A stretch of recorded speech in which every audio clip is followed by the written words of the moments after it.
It is, and we want to go back to our John Kasich joining us live now from that announcement. John, you've worked closely with the governor during his presidential campaign and joined him on that trail even. Did you expect it to come today, that decision?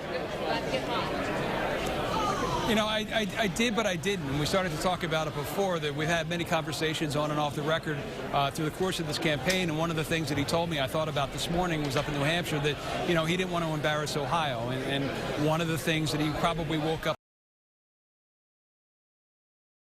this morning, this is the only candidate in the race with Donald Trump, but we need two things to go forward, attention and money, and both of them were drying up. And now, you know, he had done his part, he had given his best shot, and it was time to call it. And he officially suspended his campaign just a short while ago. One of the things that was his political speech was politics. Didn't mention any of his opponents, didn't endorse Donald Trump.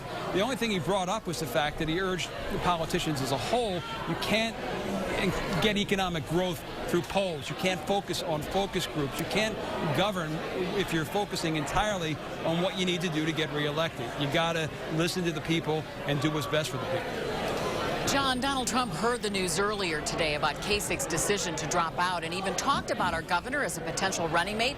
Let's listen to what he said.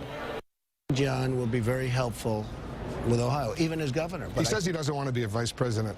Well, that could be. I mean, he said that. I've heard him say it. Would he be someone you'd be interested in vetting?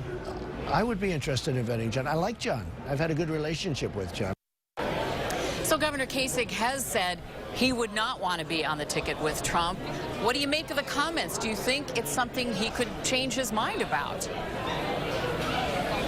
Governor Kasich has said he would be the worst vice president ever, but that's political talk. I heard Joe Biden say something similar back in 2008. Look, Kasich is battle-tested. He's been vetted. He's been through the 17 or so debates that they had in this Republican primary process. He was the last person in Washington to balance the federal budget. And, oh, he's a popular governor in a key swing state that no Republican has ever won the White House without winning, who, by the way, also polls well against Hillary Clinton with moderates and independents and Democrats. So I think it's something that Trump will definitely look at. And I think Kasich, remember, he turns 64 next week. I don't know if he has another presidential run in him. He did this back in 2000. It didn't work out. He did it differently this time.